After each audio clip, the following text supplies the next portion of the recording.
You're listening to the Back Home Network, presented by Homefield Apparel.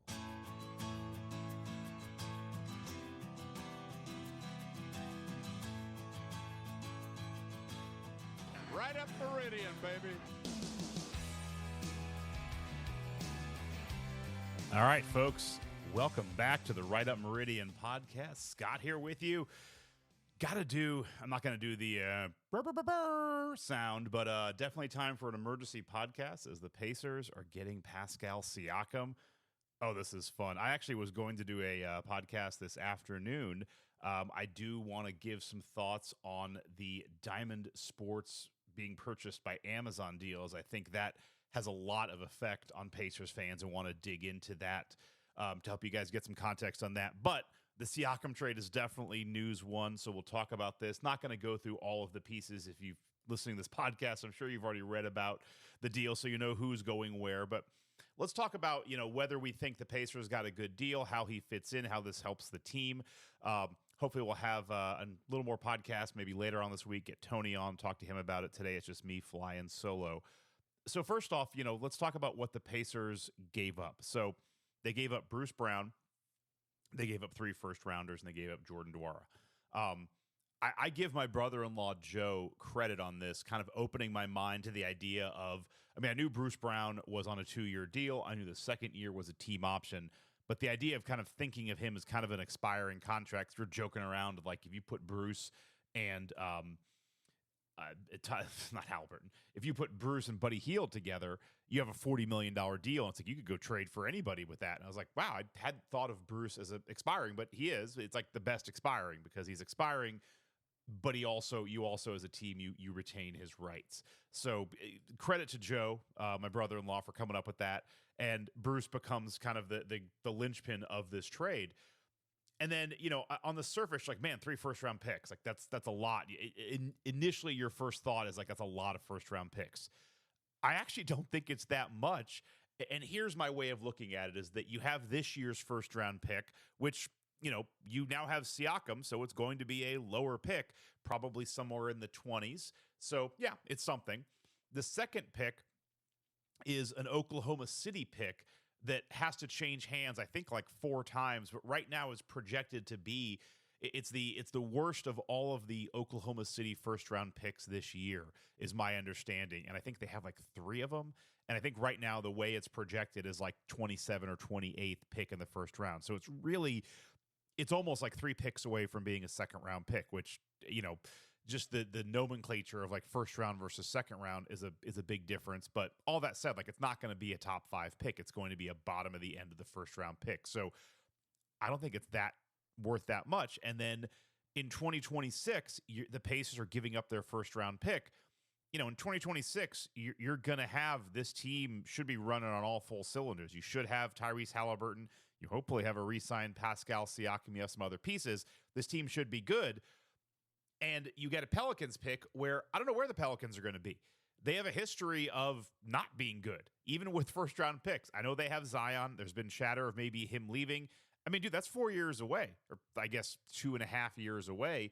Who knows where Zion will be at that point? Maybe he's gone. Maybe they're rebuilding again. The Pelicans are not like the Miami Heat, where if you get a Heat pick, it's like, damn, that's not great because the Heat are going to be good all the time. The Pelicans have ups and downs. So there's a world where if the Pacers are good and the Pelicans are bad, a Pacers first-round pick could be like, call it 26, 25. A bad New Orleans pick could be, 7 or 8 in, top of the draft. You're only talking about like a 10-pick difference between those two. So you're basically like, you're trading 10, possibly 10 to 12 spots in 2026. You're trading what is going to be basically a high second round, low first round pick this year, and then your other first round pick for Pascal Siakam and Bruce Brown. It just doesn't seem like that much. When you look at it that way, I don't think those first round picks are really that valuable.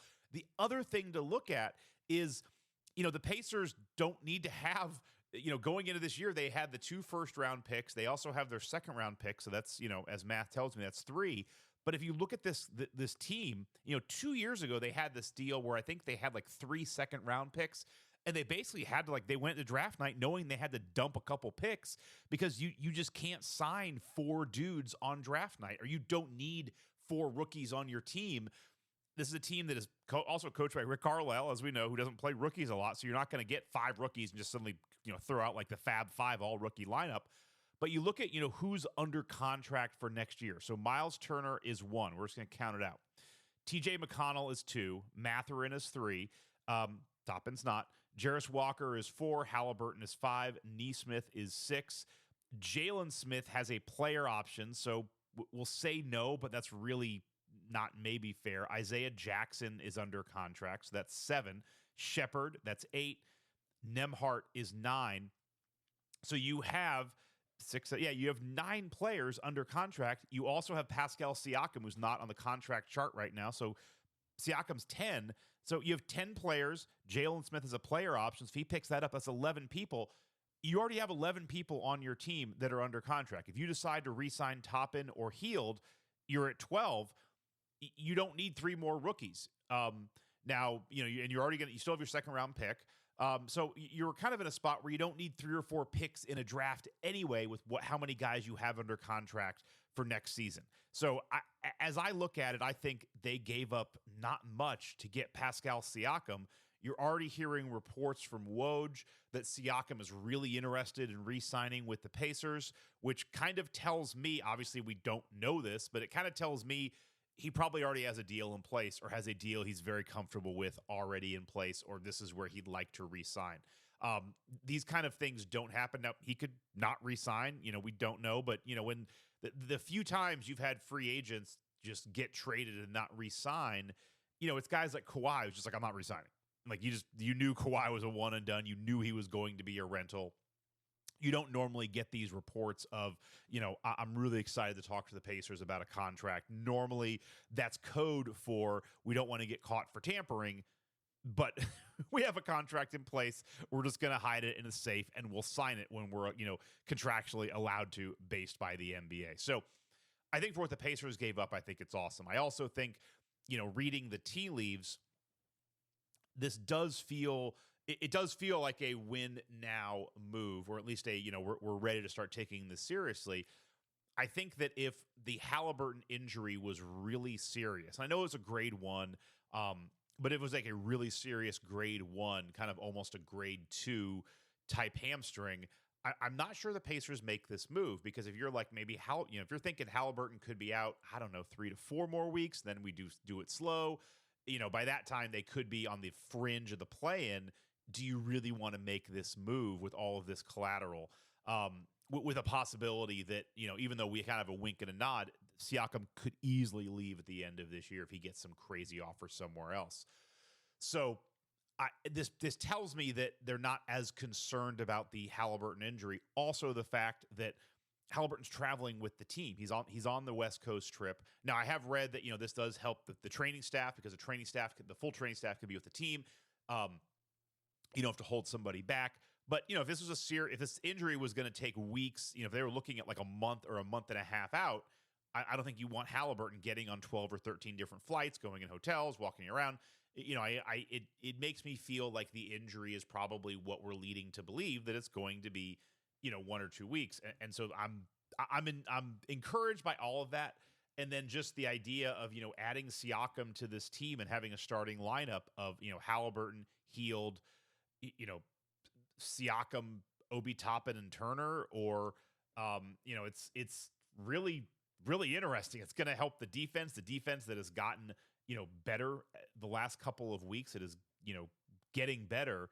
It's going to get better. And also, the other thing too that I was talking, a lot of brother-in-law talk today, but I was talking to him today about this. But as we were kind of kicking this around, and one thing that it got me thinking about, and we were talking about, is, Ben Mathurin and how important his growth is. I think it's something we're talking about all the time. But, before this trade, there were nights where Mathurin was your number 2, and he had to be the number 2, and he was being guarded like he was the number 2. And you forget he's 22 years old. He's still young. He's still, a work in progress, and you're starting to see signs of him getting better. Well, now he's going to be the number 3 at best. Like Siakam is the number 2 of this team. It's now very clearly defined. Haliburton is the number 1 option. Siakam is going to be your number 2 option. I think that helps Mathurin a ton because now he's getting the 3rd or the 4th defender on the other team. If Turner gets hot, he becomes the 4th option. It's no knock to him. It's like this gives him a bit of a longer runway to continue to grow without maybe as many lights on him and as much pressure. And it also gives him, not the highest profile defensive assignment from the other team. And maybe that helps him just, grow and maturate a little bit better. So I'm really interested in that. I think this is really good for Mathurin and his growth. So I like it from that respect. I also think that as you look at the upcoming schedule, I think this could really help as well with this West Coast trip the Pacers are on. So right now, Wednesday night, January 17th, the Pacers are in 6th place, 23-17. They're right on the edge of, falling out of that group that Dustin Dupurek and I were talking about a couple days ago. The Knicks are right with them. The Magic are 1 game behind. They're kind of in a perilous spot where you don't want to fall to the back of this group and then be down there with, the Bulls, the Nets, and the Hawks and the Raptors, honestly. But, they have in the loss column, they have a 6-game lead over the Bulls, Nets, and Hawks, but it's slowly starting to erode. This West Coast trip, so they're going at Sacramento, at Portland, at Phoenix, and they come home, doesn't get any easier, playing the Nuggets, the 76ers, the Suns, and the Grizzlies. You figure you've got to start, going 500 in some of these games. Kings is a tough game. The Blazers should be a win, so that's 1-1. The Suns is a tough game. It's on the road. You come back, you're playing the Nuggets. You could be 1-3 after that stretch, and then you got to play the 76ers and the Suns again. You've got to start finding some way to win some of these games, and you got to start, going 500 in some of these 8 to 9 game stretches. And so I also think this could help as you look at, maybe having Siakam helps you get a win against the Suns once or twice. Maybe it helps you against the 76ers.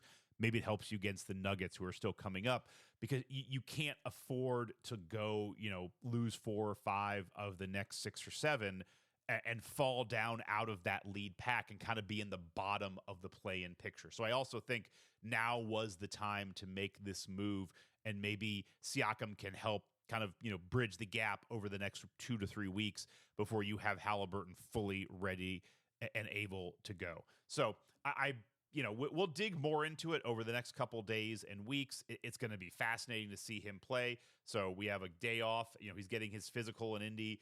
It sounds of it, he might be able to get to Sacramento in time for the game on, the game's tomorrow night, so probably not, but maybe the game for Portland on Friday. You would hope so, getting to Portland, because that's a game, it's kind of a must-win on this road trip. If you lose to Sacramento, you're looking at like that's one of your last shots to win. So hopefully you can get there. But I'm excited. I like the move. I know before I talked about the age timeline thing being a little bit of a concern. It's still there. And with Siakam, it's like his numbers have not been as good the last couple of years. I think there's 2 ways to look at it. One way is like maybe, maybe he's losing a step. That's one way to look at it. There's also the other, and, maybe he's just not quite as good as he was, and that's, a bummer. The other way to look at it is when he was really good, he was not the lead option on the team. Kawhi Leonard was, and he was the number 2 option. And, it's possible he's just not the guy who can like lead a team to a top 4 seed in the playoffs, and that's fine. Not a lot of guys are. But maybe he's really good as not complimentary, but like the number 2 on a team, which is what he's going to be here, and being around other really good players is going to be good. I mean, that Toronto team has been kind of a mess. They've been weirdly put together. I'm not sure what they've been doing the last couple of years since they won their title.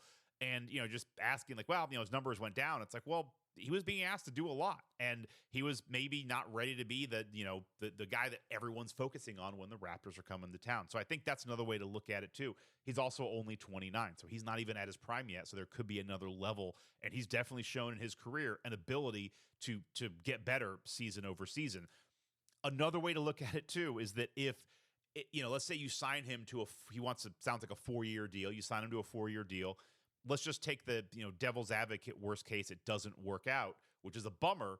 In 3 years, it would suck. First off, you'd know in a year or two. And then by then it's like, he's got 2 years left in the deal. Guys can be moved there with 3 years. He's an expiring contract. So that's great. If it doesn't work, in 3 years, Haliburton's still only 26. Not that I say we want to, piss 3 years away, but it's not like it's the end of the world. You haven't wasted years of Haliburton's prime. He's not even going to be in his prime yet. In 3, he'll be just starting to get to his prime.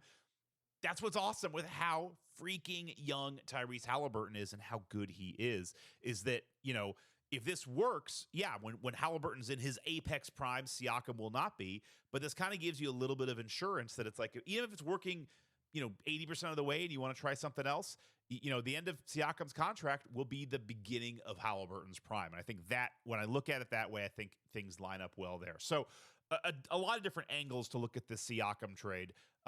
Curious to get, your thoughts out there. Feel free to email us rightupmeridian@gmail.com.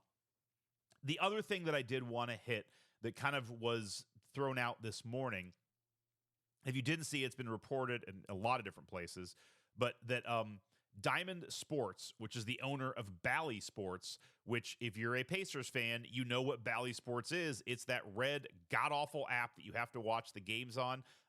My God, in a world of streaming where, we sometimes the chyrons on Peacock are a little jacked up, but Peacock just ran an NFL playoff game. They're running Big Ten basketball games, and we can joke a little bit. The production's fine. You're able to watch it just fine. Bally Sports is an absolute garbage app. I don't know anybody who has used it, who comes away enjoying the app. It is garbage. The first couple weeks of the season, it wasn't working. You couldn't even get the first couple of games. Good luck trying to watch a game on replay. It's really tough. It's hard to fast forward. It is insane in this time with the other apps that are that clean, how bad the Bally Sports app is. My friend Danny always jokes. I'm like, oh man, the Pacers are looking great. He's like, I wouldn't know. I can't see him. And it's it sucks that so many fans are locked out of seeing Pacers games because of these contracts and deals. And then the ones who do have access and do pay for it, they basically get kicked in the balls again because it's oh, you have to use this app. And this app is halfway unusable. Anyway, Amazon. So Bally Sports is declared bankruptcy last year. They were going to default on a bunch of loans. I found it very curious that 3 or 4 months ago, all of the NBA teams that are with Bally Sports agreed to another year of letting them have exclusive access, which in the end, I know it's a money thing, but you look at what the Suns are doing. Matt Ishbia bought the Suns and was we're taking it. We're just taking all the games, putting it on free TV, which I think is you're going to build more fans that way. And those fans are going to turn into paying customers. It's a longer tail. You're kind of giving up the money now from TV for future revenue and future fan bases. But I get why teams, the Pacers, are a little hesitant to do that. There's also contracts and, things that have been signed, all of that. But anyway, I thought it was curious. If this is a company that has a crap app, has done a bad job to the point that Pacers are even apologizing, and they re-sign, and by the way, Bally's is going bankrupt, or Diamond Sports is going bankrupt, and these teams re-signed another year of it. Well, turns out that today Amazon has said that they are going to pick up the debt. They're going to pay $450 million to pay the creditors to allow Diamond Sports to continue operating beyond 2024. It's a reorganization plan, and that's kind of all that was laid out. Everything else past that is kind of subjective. There's a great article in The Athletic about this, so I would check that out. I'm horrible at pronouncing names, so I'm not going to pronounce the names of the writers. Evan and Mike, but I won't try their last names. I would just destroy them. But go read their article. It is interesting. They kind of look at what happened, what's it going to mean for baseball, what's it going to mean for the NHL, what's it going to mean for the NBA, because those are leagues that are kind of controlled by Diamond Sports and these regional sports networks. But to me, it's I read the tea leaves. It's all right, this makes retroactively more sense why the NBA would sign those deals with Diamond Sports 5 or 6 months ago, or 3 or 4 months ago, for another year. Is maybe they knew this was coming. I think this is also the first step in Amazon putting all of this stuff on Prime. And I don't think Amazon is going to pay for it. Amazon, all these streamers have talked about getting into sports. Amazon obviously is with, Thursday Night Football. They're dipping their toe in. They have the production value. Peacock just had, as part of NBC, had a playoff game. Netflix is talking, they're starting to do some live events. They want to get into sports. It'll happen at some point. All of these streamers are, Apple has the MLB. All of these streamers are doing it. I don't see a world where Amazon is just like, hey, here's a legacy, poorly run cable conglomerate that really, when you look at the history of this is the child of Fox Sports Net. Fox Sports had all of, started creating all of these regional sports networks. It was under the Fox Sports banner. And then Fox sold those off and they just became their own entities. And quickly they realized, as the cable bundle was dying, like, oh, this sucks. Like, if cable's not going to be here, nobody's going to stand alone and pay $25 a month for, Fox Sports Midwest when all we show are, Pacers games and Reds game. Like, the people who want to see that. There's not enough people who will pay $20 a month for that. And then there's not enough content to fill the rest of the day. And it was just, a lot of those channels when they were on cable were just off. Like, you just went to Fox Sports Midwest at like 2:00 on a Monday. It was like, there's nothing there.